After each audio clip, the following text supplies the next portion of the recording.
तो पिछली वीडियो में हमने स्लाइड शो में जो इफ़ेक्ट और ट्रांजिशन इफ़ेक्ट और कुछ एलिमेंट को यूज़ किया था, जिससे हमारा स्लाइड शो और भी अट्रैक्टिव बन गया था।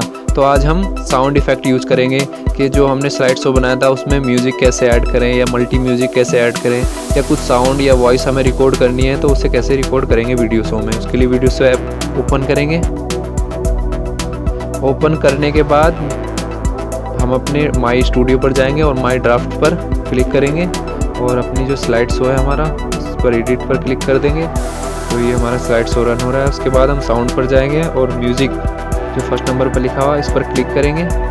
क्लिक करने के बाद यहाँ पर जो म्यूज़िक दिखा रहा है वो डिफ़ॉल्ट म्यूज़िक होते हैं और यहाँ से डाउनलोड भी कर सकते हैं म्यूज़िक हम। और माई म्यूज़िक में जाके हम जो हमारे फ़ोन में म्यूज़िक या मेमोरी में है ड्राइव में हमारी, वो म्यूज़िक हम इसमें ऐड कर सकते हैं। इसे हम ट्रिम भी कर सकते हैं यहाँ से, जितनी भी सेकंड का हम इस म्यूज़िक को रखना चाहते हैं।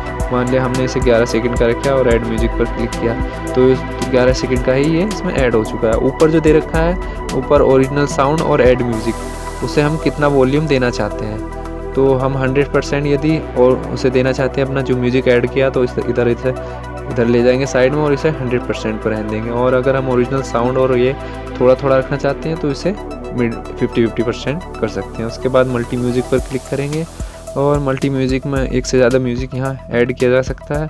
फिर साउंड इफ़ेक्ट यानी बैकग्राउंड म्यूज़िक भी हम इसमें ऐड कर सकते हैं। उसके बाद वॉइस रिकॉर्ड भी कर सकते हैं। सबसे लास्ट में दे रखा है, इस पर क्लिक करेंगे माइक पर यहाँ तो वॉइस रिकॉर्ड होने लग जाएगा। उसके बाद ऊपर जो दे रखा है हमने जो वॉइस रिकॉर्ड की है, या तो उसका वॉल्यूम 100% रख सकते हैं या फिर ओरिजिनल साउंड का भी हम वॉल्यूम इसमें ऐड कर सकते हैं जो पहले से है।